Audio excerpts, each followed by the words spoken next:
We got to go back to our aqua lighting at some point. I like that a lot. Okay. Alright, just wait 5 seconds and then I'm going to start the stream. Okay, cool. Oh, I'm sorry. I picked the wrong one. I thought I grabbed it. Okay. Yuck.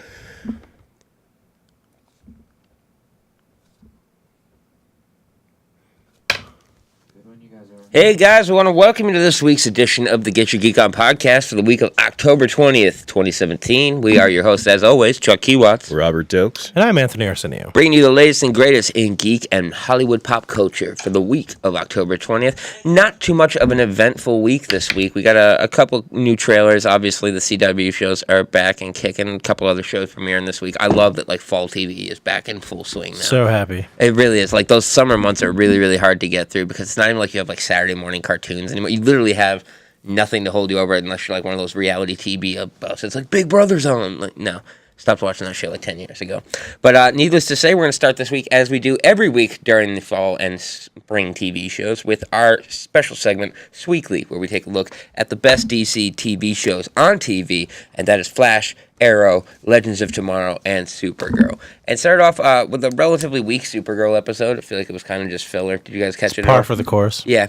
We got a little bit more development of the character Rain, and it set up for a really interesting episode next week with John and Kara returning to Mars to help Magon take down the rest of the white Martians and stuff like that. And apparently there's a green Martian left, and by the end of the trailer you find out that it's John's dad. So be interesting to see how that develops. So I love all the stuff that they've done with the white and green Martians on that show, so I think that it's going to be a huge build-up. And I think that's why this week was kind of filler, because they saved the CGI budget for next week's episode, because literally it's all CGI on Mars and stuff like that.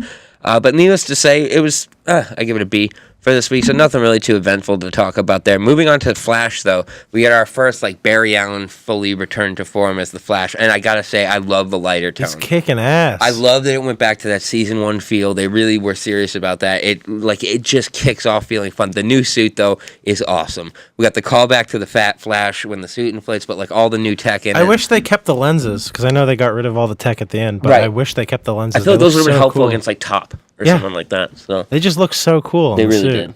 But also, we got Wally's weird new hairstyle. Yeah. I don't know how I felt It's about 30 that. Seconds to Mars. I Jared love that he Leto still hairstyle. hates being called Kid Flash. It's a running thing on the show now. I'm getting a little tired of Iris West. Dude, so that's not just me. She No, came off she's way horrible. too bossy and I run this stuff now. It's Pretty much. Who are you? She was- You're the useless chick that always needs to be saved. Caitlin's a biotech and a chemist and stuff like that. What can you do? You can read a map. She's a blogger. That was her whole role. The whole episode was she read the map. She's like, make a left. It's you're a glorified GPS woman. Yeah, she was pretty mean. I couldn't We believe it. apologize to our female audience. No, no, I'm all about hashtag feminism and stuff like that. But we got Caitlin Snow and stuff like that. We have Gypsy. Gypsy was a great part of this episode. You got to see 111 Day, but really, really interesting to see their relationship develop. Although we now know she's not going to be a part of the crossover, so that kind of Who, stuff. Gypsy? Yeah, but I'm waiting to see Danny Trejo come in as Breacher as her Yeah. dad. I think that's going to be hilarious. I just think, oh my God. His it was hair's just- getting long. It was a pain to watch Iris. It really is. It was really a pain. Although she wasn't wearing a bra, so that was acceptable. No, but the biggest thing for me is just she's not the leader of the team. And the fact that Barry listens to her, I could literally get everything done. Her biggest "I told you so" moment was that Barry diverted a car onto a street that had construction. She's like, if you'd listened to me, you would have known there was construction. It's and he stopped the car anyway. So Yeah, he's the Flash. yeah, literally. So He's second in command for Team Flash. I really hope that dynamic doesn't really continue throughout the rest of the season, 'cause I think it's going to weigh down some of the episodes if it does. Because it's what do you really bring to the team? You can type 80 words a minute. And she gets mad at people. That's basically her whole role, is just being mad. And they had to go to couples therapy, which I thought was hilarious, because I was hoping that they were going to do... There's a very famous scene from the comics where Barry's in therapy, and he simultaneously, saves a huge... Rebuilds a city, too. It rebuilds the city, for a crash. But he's moving so fast that he's creating a speed, so the therapist never realizes that he was gone. So I thought it was going to be one of those things, because they're in the therapy, and his phone starts going off, with an alert. And I just thought that was going to be the moment that I thought that was a poorly missed opportunity, because that's a very famous scene How from about the that comics. awesome grenade scene? Dude, oh my God. So one of Thinker's techies guys drops this grenade in Joe's office and it detonates and literally all the shrapnel's come.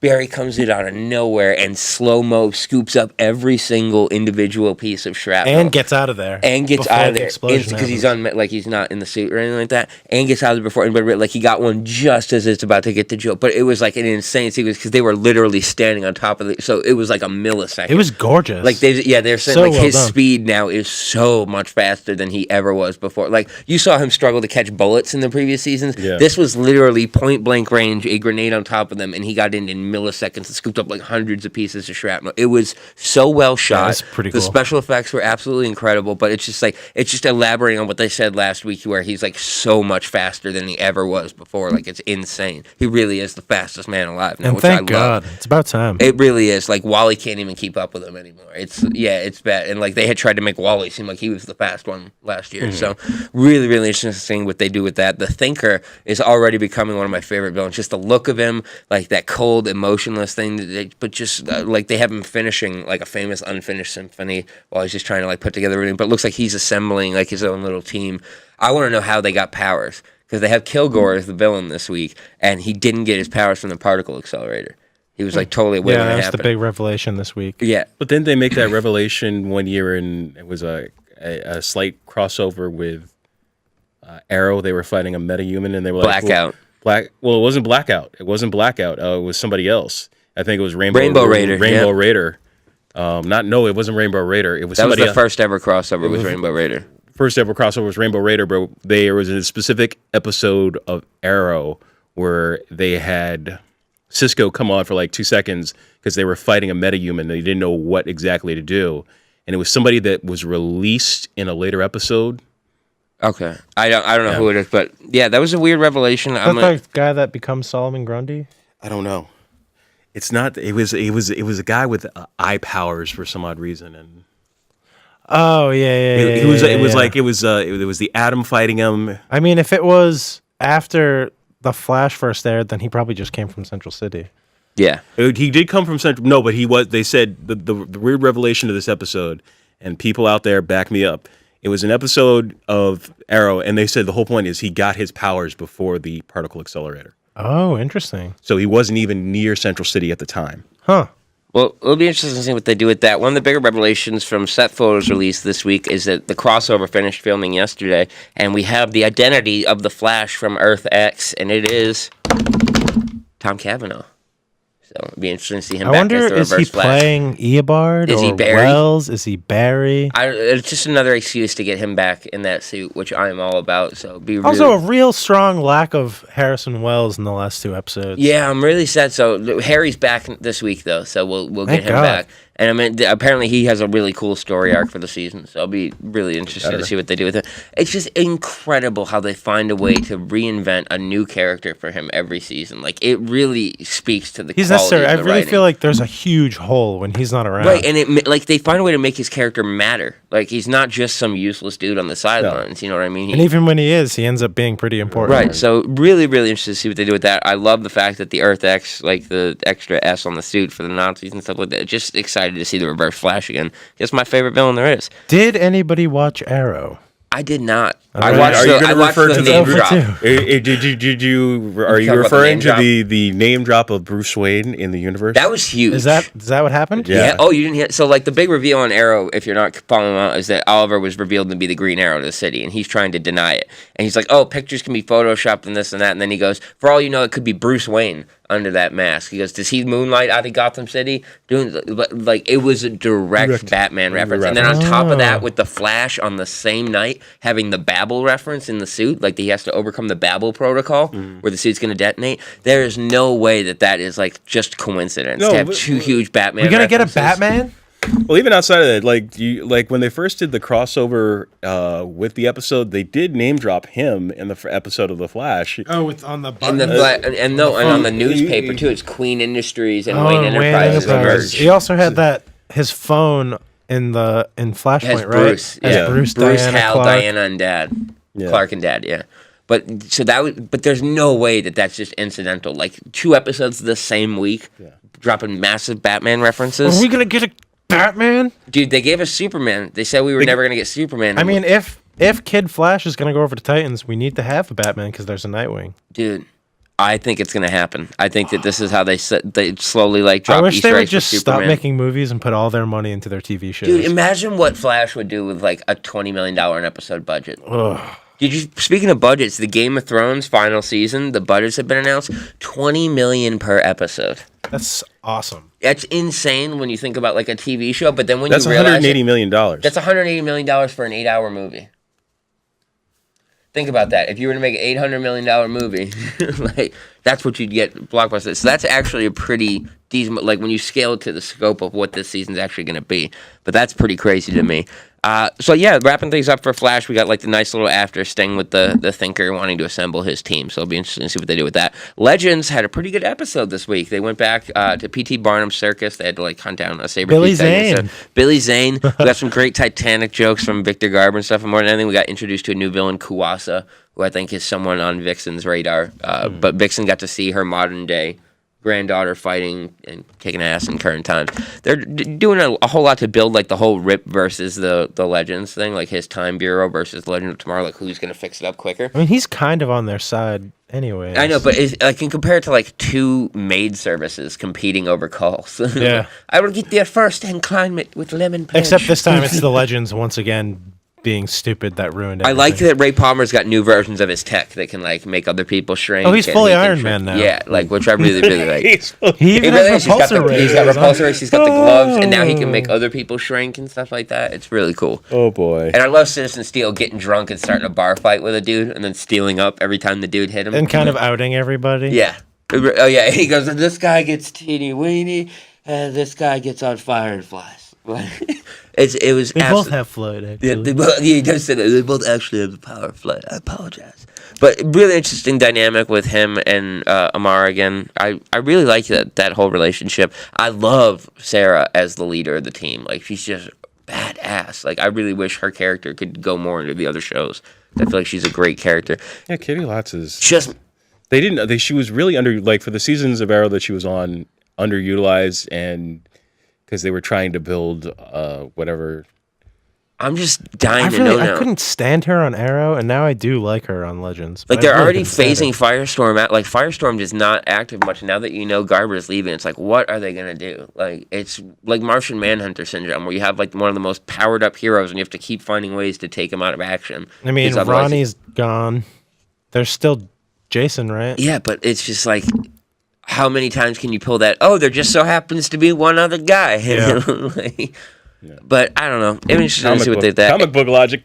Really? Or let's say they could. I mean, they could always just replace Victor Garber with a different actor. I mean, I liked your idea of them just having them constantly be merged Right. forever. I think that makes sense because then you could just do the voiceover. Victor Yeah, you Garber could can get, go record you entire could seasons just with get the somebody voice. else to do his Yeah, voice. realistically, and then that makes it even more comic accurate. 'Cause Yeah. that's how it is in the comics. He's merged, and then he just hears the voice. You draw the little animated head, but you don't need to do that. That'd But be so cool. so yeah, I think that's gonna wrap things up for Sweekly. We got some news on the Venom movie, which not only starts filming the first week of January and casts Jenny Slate from Parks and Rec, Mona Lisa Saperstein. Really? Yeah, it's the love interest of Venom, so that'll be interesting to see. And Okay, I'm already not that I don't like Jenny Slate. But what? Why? But what? Why? But what? And apparently it's going to be based off the comic book storyline Lethal Protector. Yeah, which is basically the first Venom storyline with his own solo book. And it ends with Spider-Man seeing Venom on the news and going to San Francisco to beat him up, but he ends up having to fight 5 like Venom variant offspring symbiote creatures. I don't know. All I know is that the Titan series has finally rounded out its cast. That pilot's going to start filming within the next 2 weeks. We got Ryan Potter from, what movie was he in? It was famous. Damn it. But he is a relatively unknown young kid, and he's going to be playing our Beast Boy. So we have a full cast now. This show is going to film. We're finally, like, this long rumored, kicked around for the past 10 years pilot. But there's no like Aqualad or No. Archer or Speedster. No, so I actually have it right here. I'll pull up what we have for our full cast because I prepare ahead of time. But yeah, what are your thoughts on, like, do you think it should just go to CW? Like, is it a waste? What are we doing here? I think. Go ahead. No, you. All you. Okay. I think the whole thing is it's going to be like what happened with Supergirl. you're going to watch it and you say, this is going to be a good show, but I think it's wasted because it's not part of the larger universe. And the whole thing is, too, is like, if you're going to have the guy... Here you go. There's our full cast. So if you're going to have the people from the CW writing it... Dick Grayson in his 30s and everyone else is a kid. Yeah. And apparently all the CGI and VFX tests have been taking place this week. So it'll be interesting to see what they do. And I love that Hawk and Dove are like spin-off characters already. They're like, oh, I don't care if it's on a new network, but I really just hope it's all connected. Really, like, just don't put it on Freeform. Like, don't give me that I will fight for you until your heart stops beating. Well, I mean, Hawk and Dove are in it, so... Really, and that's just going to be so corny. In other start dates, we also got the start date for Terminator 6. James Cameron's return to the franchise with Linda Hamilton is going to be starting filming in March, and I am actually really pumped about this one. The fact that like it's going back to the roots, because that's one of my favorite franchises I of all love time. the Terminator franchise. And Genesis was so off the rails, it was ridiculous. Like, I don't really like 3. I like 4 with Christian Bale, and then 1 and 2 are masterpieces. 1 and 2 are masterpieces. People hate on the Bale one. I thought he was a great John Connor. I thought he did a good job, and I think the storyline was very well. Dude, having to save your young father, like your 12-year-old dad, like that was crazy. Like, the actors in that entire film just did a really good job, and that was one of Joel Edgerton's. Bryce Dallas Howard playing his wife, like really little, well. Anton Yelchin. Anton Young, and then Sam Worthington playing the human hybrid. Sam and I thought that was a brilliant twist on there to take a human and like make them parts. So this way they don't even know that they're in. But like so well made, and I just really excited to see it going back to the roots. 'Cause I really do. As much as I hate on James Cameron for Avatar and all that stuff, he knows what he's doing when it comes to Terminator, and I love that. No, that's why he was hating on Wonder Woman. So we talked about this last week. I got the full story now. He's hating on Wonder Woman because he's like, Wonder Woman's being praised as the first superhero female-led action movie and stuff like that. He's like, I did it 20 years ago with Linda Hamilton in Terminator 2. She was the original. He's like, but where's my praise? Where's my groundbreaker? And it was 20 years ago. It was literally like, but why not me? Like, that was his whole, like, I could not believe that was his whole Maybe you defense shouldn't have there. spent all that time doing Titanic just saying. Really? Avatar. Or Avatar 18 and 19. They're working on it at this point. But yeah, moving on to trailer talk this week. We did get a great behind-the-scenes featurette of Bright, the Netflix movie that we are super hyped for with Will Smith and Joel Edgerton.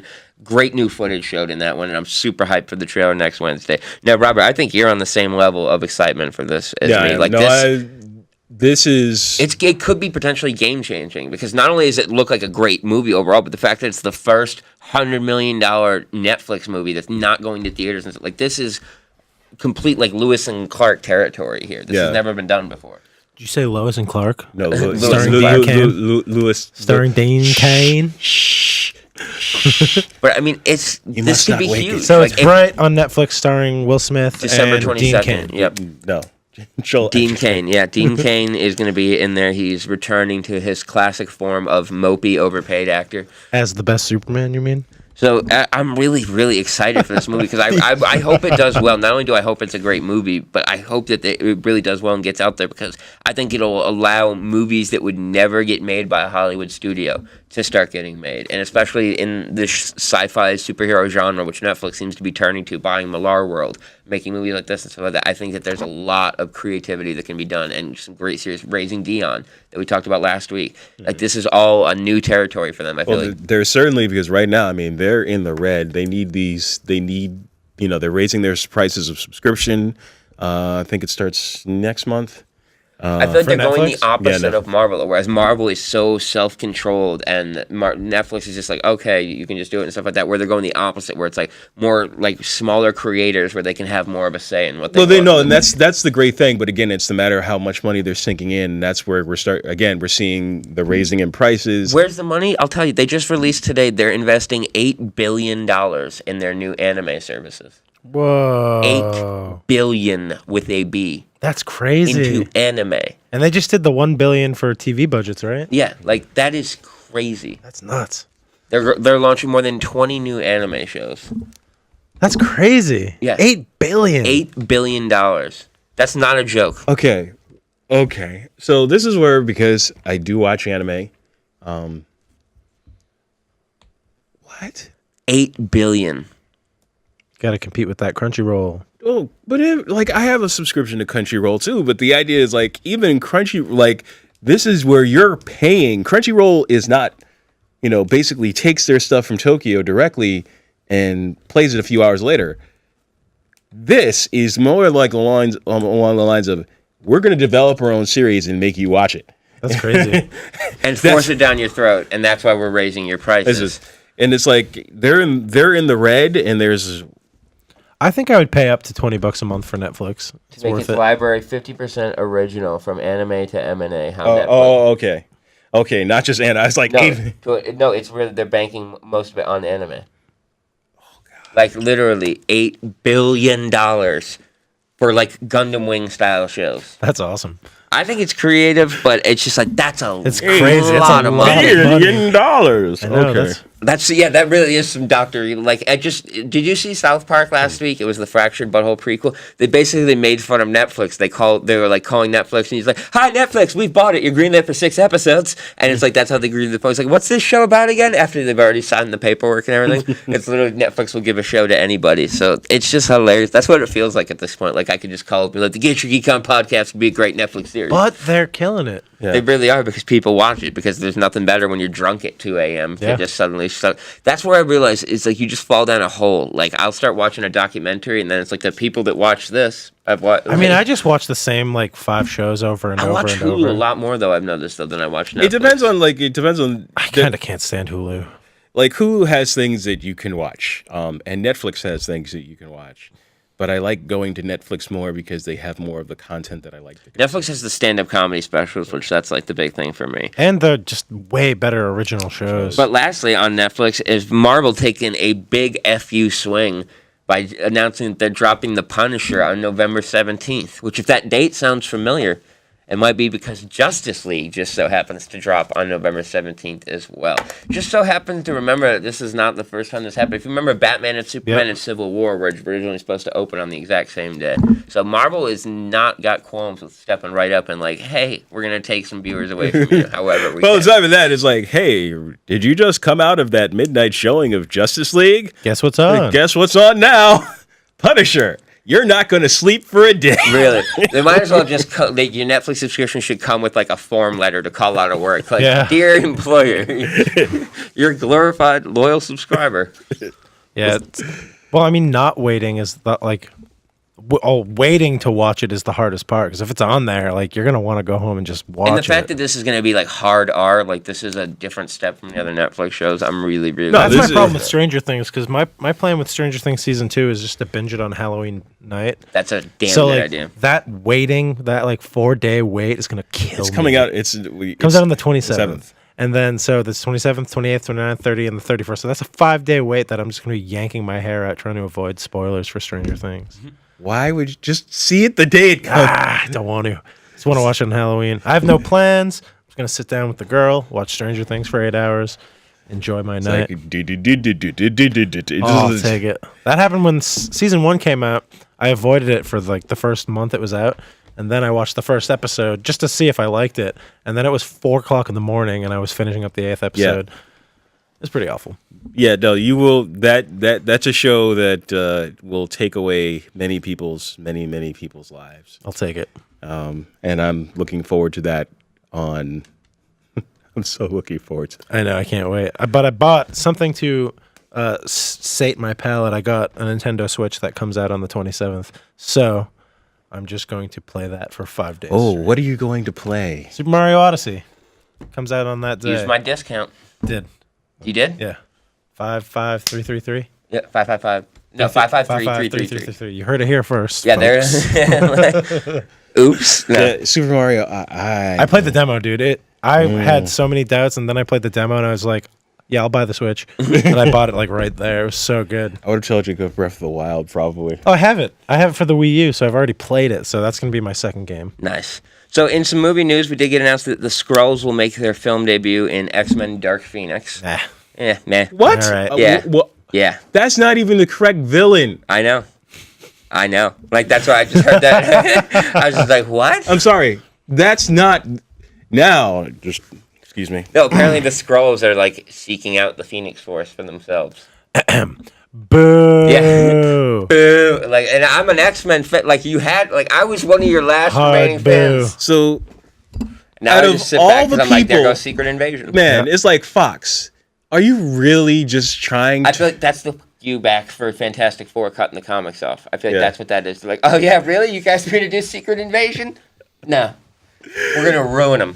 It's just like, that's just like, really? You could have picked anybody. You have the rights to the Shi'ar Empire. And the multitude of characters that you could bring in for that is infinitesimal, especially Gladiator. And yet, you don't do that. You pick the Skrulls. You just licked my pizza. I mean, they have so many awesome villains in the X-Men universe, and they just And especially on the pluck comic right side, from it's like, Marvel. you have the Brood, you have the Shi'ar. Those are... That's what happened. They were supposed to do the Shi'ar, and they couldn't get Jessica Chastain to sign on, so they were like, screw it, Skrulls, So- CGI it. We can't get a star. Like, who do we got that we can just throw some latex on? Oh, I love Fox. They're so great. I'm love so Fox. disappointed because, like, we had talked about forever how we thought Secret Invasion is the perfect next step to go, and especially that's now they're just saying screw you to Captain Marvel too, because Captain Marvel was supposed to be the like introduction of the Skrulls and everything, and now they're just like, oh really? Yeah, we're just gonna lick your pizza and kick it off the That's table. so awful. It's like, oh. I mean, I'm not even looking forward to a Dark Phoenix movie. And now it's not even a Dark Phoenix movie. Now it's like overforced Skrull. It's like the way they ruined Silver Surfer in Fantastic Four 2. Just like a throwaway usage. Like really disappointed in that. That is such a waste. Oh. In some other Marvel news, Thor has launched on Rotten Tomatoes with 100% Robert. positive. So I've read the reviews. They say it's almost too light, which I'm like, really? Jesus. Where is this balance, people? DC's too dark and gritty and sad, and now Marvel's too light and happy. Like, you can't have your cake and eat it too. It's like Goldilocks. Like, this movie's too dark. This one's too light. Robin Hood. Why did I say that? Because it is Rotten Ragnarok. Tomatoes is The bane of my it's existence. the bane of movies. Like It's they're ruins turning movies. off. Yeah, I think so. And now that, like, even when you buy the DVD, they put it, like, certified fresh on the DVD and stuff. And it's like, dude, as a movie reviewer, sucks because you can pay Rotten Tomatoes for good reviews. Which is, like, that is the worst thing in the world to me. But I also hate that, like, with these superhero movies now, like, Man of Steel now is reaching, like, that cult status where it's loved. But, like, look at Watchmen. Everybody hated on Watchmen when it came out. I know. But now it's revered as, like, one of the best superhero movies ever made. But it's just like, people are going to turn to it and stuff like that. It's just so frustrating. It's so frustrating because how can you say it's too light? It's meant to just be a fun, like, buddy road trip space movie of them trying to, like, stop some stuff. I don't need serious consequences. Oh, I mean, especially when you look at the first two films, they were, they tried to be one of the more serious franchises, and it just didn't work out. So, Chris Hemsworth. I mean, he's got such a great like comedy side to him. Yeah, like that's one of he was one of the bright spots of the Ghostbusters that we panned last year. Yeah, they really let him loose. Apparently, It's like they really let him loose on that. And when it was like, if you hear all the stuff from coming out of the cast, it's like this man can do nothing wrong when it comes to comedy, and so let him have fun. Yeah, I don't see can't why believe not. we didn't talk about the Black Panther trailer. Oh yes, we didn't talk about. Dude, tell me you I saw didn't it. even see it. I Dude. saw like GIF forms of No, parts like, of it. guys, we're doing like a 2-minute hold on this show. We can't, like, I wasn't even, like, I've been hyped about this movie, but this trailer, Robert, Yeah, come on. yeah. The way that just Wait till you see the Killmonger suit, bro. the Killmonger suit. All right, so everybody go to Google, look up the Black Panther trailer, and you can watch And you it can with watch us. along with us. I have seen gods. It's so good. I've seen men build weapons that I couldn't even imagine. I've seen aliens drop from the sky. Yeah. But I have never seen anything like this. How much more are you hiding? Wakanda looks dope, dude. I love the force field as Martin they fly in. Freeman's American accent is so awful. I feel like he's stretching it. Wait, and then the second Black Panther suit, is that her suiting up or is that an upgrade of his? No, She suits up as Black Panther in the comics. she does. But his sister Shuri does. Get to decide what kind of king you Lion King, that whole Dutch guy. You just frightened me about that movie.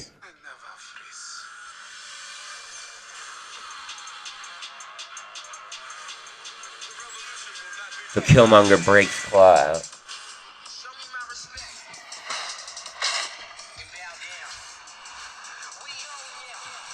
It's so good, guys. You really need to watch this trailer. Was that the Land of the Dead? Yep.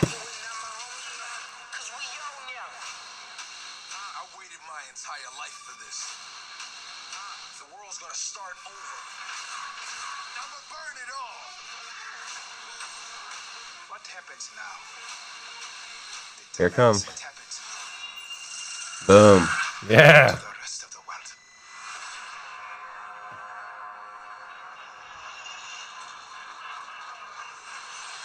Pay real close attention to his suit at the end. You'll see the energy beams light up. How he can capture and redistribute kinetic energy.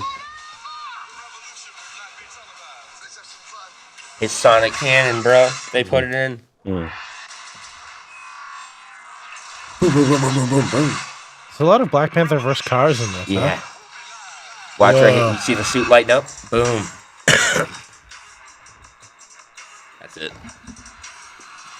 Pretty dope. That looks damn good. Like, And we're I back. still disagree with releasing it in Black History Month, but I'm just excited to see it. It looks like an entirely new world that we're going to be stepping into, which I really, it's really like. And I think where it was started by Martin Friedman's character was the idea. I've seen all this stuff I have never seen. Yeah. It looks good, man. So moving on to a little bit of video game news, which we usually never have here. Visceral Studios has been closed by EA Sports, and they are shipping Star Wars off to another studio. Just like LucasArts. Really sad to see that go, but I can understand it with all the backlash from Battlefront. So be interesting to see where they take those games, because they were like on the right track, and then they just completely screwed them up. So be interesting to see what they do with that. Let's see here. Thor launches to 100% on Rotten Tomatoes. I'm sure that's going to drop. Boo 2, a Madea Halloween, is projected to win the box office this weekend over the terrible flop Geostorm, which is so bad that Anthony didn't know what it was before we went on the air. So Never heard of it. that is going to tell you why it's not making money right now. Boo 2, a Madea Halloween, which I cannot even believe got made. Like, Robert, we need the black opinion on this. Like, what is it with Tyler Perry that just draws in black people by droves? It is the drag queen-esque Madea. What is like these movies make Millions. They make a ton of money. It's making tons of money. the plays even sell out on DVDs. No, they do. He that character is well loved, and he hadn't done it for a minute. Like he had been off of. Trying to say like I'm done with Madea. Like No. Like it was like all right. So they had pulled him in. They tried pulling in Tyler Perry for different roles. We've seen Alex Cross. Alex Cross. I mean, it just reminds me of like when he's been doing. Tracy Morgan would do female characters on 30 Rock. Mm-hmm. That's exactly what it seems like to me. But this is a beloved character though.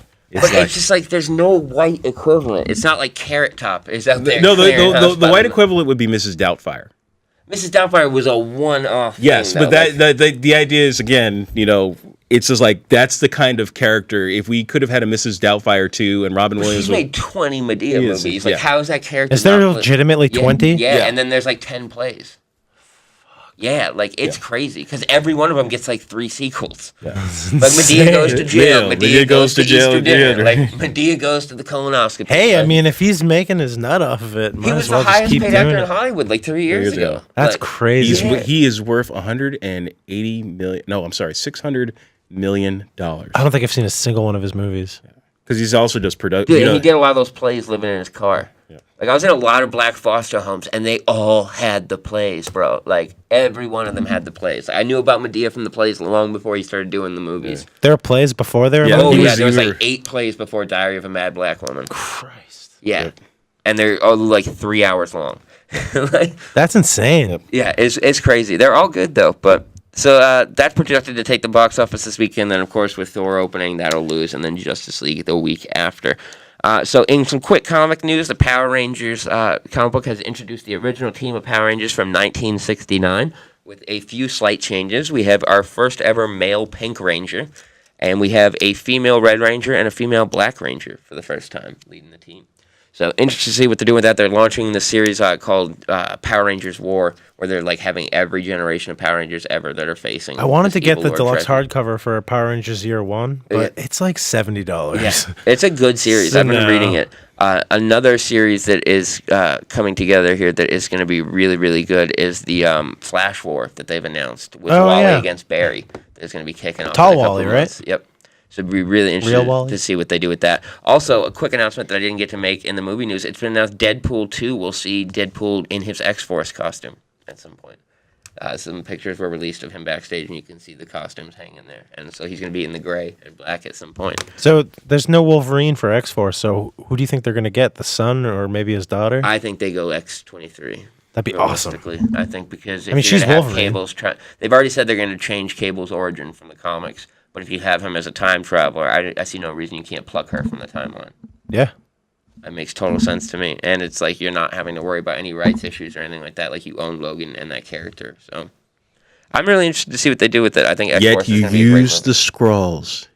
That is just, there's no other explanation that than some vindictive CEO is like, oh, really? They want to cut us off with the comics? Oh, they're going to use them in Captain Marvel? No, they're not. Approved. I'm pretty sure that's how it went down. Or it's, They would all make so much money if they just shared. Hugh Jackman has said he'd come back. Like, just Hulk Wolverine. That's all you need. Like, you just advertise. Don't even put together a trailer for anything else. Just show that. Just show 2 seconds of that. Like, yeah, claws pop, and then Hulk scream, and then run at each other, and then freeze out, and then be like, yeah, you're paying. Like, I just called it. Yeah, you're going. They would win Comic-Con. Collaboration with Fox and Marvel Studios. From the director of Avengers and the producer of X-Men comes, we know you're going. You'll see it. It's like, where's my money? Yeah. In association with RottenTomatoes.com.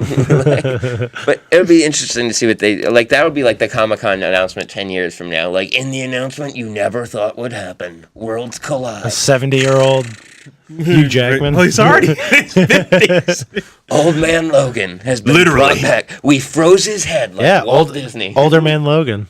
I'd watch Older Man Logan. Dude, now they're making an Old Man Hawkeye comic series. I know. Which is like, he was cool in the Old Man Logan series in small doses, but it's like you still are a glorified Well, Marvel can't Legolas, do bro. anything. Marvel can't do anything but regurgitate their most famous storylines. Dude, the Legacy covers are selling terribly. The series was lenticulars awful. that they're doing. The one shot was terrible. Oh my god! The only part that I liked was seeing spoilers, Val and Franklin. I guess the other thing is they cheaped out on the paper. Like DC has printed the lenticulars on very thick paper. That's why they look so good. So the Marvel ones, there's no set one image. They bleed into each other. So no matter how you turn it, you never get like one image transitioning into another. Like even with your hardcover, it is the dead-on lenticulars. Like they understood. Like you can't cheap out on the paper. Marvel Which I'm happy with because like if you were to go back 5-6 years, Marvel was doing awesome. They had really good cardstock, really good paper, and their hardcovers were threaded. Even their regular comics thread bound, not glued. terrible. And DC always glued their bindings, so your DC books fall apart. I have stacks of books that have just fallen apart after reading them one time. Now it's the complete opposite. Thanks, Disney. Terrible. Dude, you can't get like a near mint Marvel comic off the rack anymore. No, you like can't. they're just so printed terribly that even the weight of each other on top of them causes. When I get them in my spine pull breaks. list, they're creased, they're And smudged. DC's the exact opposite. DC is like, we're gonna print our shit on like unbreakable stocks, and this way you get like all the Dark Knight metal stuff. Amazing. Incredible time. Like the foil covers have been great. That's the other thing. Marvel completely has screwed up foil And covers. they're $2.99. Every single It's one amazing. of them. Like that's insane. They're like putting in this crazy amount of money and then keeping the prices A lot low. of Image books aren't even $2.99 anymore. Dude, DC's killing it right now, man. They're like they are really on top, and they're only going to get more popular with Doomsday Clock launching in a couple weeks. Like we're going to be reviewing that every single month. Can't wait. I really can't wait. Like that is going to be in-depth coverage because Watchmen I hold up as one of my 3 greatest comic book stories of all time. And like they just released the cover of issue number 3, and it's Batman sitting in the Batcave reading Rorschach's journal. I'm like, oh. Rorschach and Batman, the 2 greatest detectives of all time. Please let them meet. I think they're doing covers by Brian Bolland too, which is pretty awesome. Yeah, like there's a cover that's like a Watchmen variant with like a little bit of a DC take on it, and then the main ones will be the DC with a little bit of Watchmen. Saw one with the Joker. There's one with the Joker, and then the issue number 1 is Superman standing in front of the clock and like lit up by Dr. Manhattan in the background. So sick. Dude, it looks so cool, and I cannot wait. And the fact that Jeff Johns is making his return to comic, like he's not going to come back to write some crappy series, you know what I mean? Like he put a lot of work. They've been releasing just trailers of just him talking about it and showing like individual pages and stuff like that. They put a lot of. They haven't seen this type of marketing since Blackest Night, and we all know how that series turned out to be. Terrible. So. I almost just reached across the table. No! I'm sorry, I just started to quake with rage. But yes, I think that's moving on to the poll of the week here so we can wrap things up. Anthony, I heard you have an original poll this week. It's a great story. doing the Omega Men by Tom King. And we all love Green Lantern here, so tell us a little bit about the story for the people that have not heard of it. Well, I don't want to spoil anything, but basically the book starts off with a terrorist organization hijacking TVs all over their solar system, and they drag a body or a person, tie him to a chair, and then they have this whole long manifesto, and they finish it off by revealing that the captor is Kyle Rayner, and they grab him by the hair and yank him up and just slit his throat on live TV. Go out and read Horrific. Omega Men. Really great. It's available in trade paperback form, which I got to tell you, when I started collecting comics, I was like anti-trade paperback. Now I'm all for it. I'm all for them now because I'm like, love I don't trade have the time to hunt down 18 issues at like different shops and stuff. Like that. I used to love the hunt. Like I used to all be Me about too. the Now I'm hunt. tired of it. Now I'm just like, I just want to read it, man. Like, and that's the other thing. Like, I'll wait for like even in my pull box now. Like, I'll wait for a 6-issue story to run the 6 issues, before And I then grab just pick them up and read because them. I'm like, I can't stand that whole month. Like, that's why I love DC being bi-weekly now because it makes it so much easier, especially when they have like those nail-biting storylines. There's nothing worse than having to wait a month for your comics. But I think that's gonna wrap things up this week. My poll was Dark Knight Metal's tie-in, The Drowned, which is the Aquaman version. Really, really good Were stories. the fan theories right? Was it Aquaman and Mera merged? Yep. That's what I thought. Yeah. Damn, man, you're good. I love it, man. But it's a great storyline. It's just worked out to be really well. So I'm interested to do it. I mean, when you got me to go back and buy all the other issues after just reading Dawnbreaker, I had Red Death too. So Red Death and Dawnbreaker got me sold. Red on that Death is my series. favorite one so far. Red Death has been great because of like the whole dynamic of it and stuff like that. 'Cause I you also saw him kind turn of liked dark. Murder Machine for like not a big Cyborg fan, but I really liked I Murder thought Machine. Murder Machine was the Atom. No, it's I haven't read it yet. it's the Cyborg equivalent. Okay. But they basically took Cyborg off the table. They gave him that Sub-Zero Mortal Kombat finisher where they take his head and spine out. Nice. Pretty sweet. Yeah, so that's going to wrap things up for this week's episode of the Get Your Geek On podcast. Make sure you come back every week to watch our greatest reviews of the CW shows. I'm so excited that they're back. And as always, make sure you just check out our friends over at the Nerd Herder page where we broadcast every week. We've got some great new shows they're going to be launching.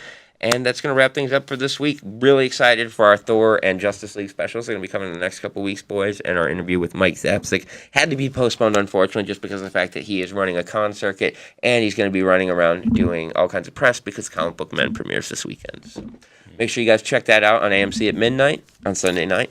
And as always, check us here every week on Fridays on the Get Your Geek On podcast. Today on Thursdays. So for this week's episode, October 20th, 2017, I've been Chuck Keywatts.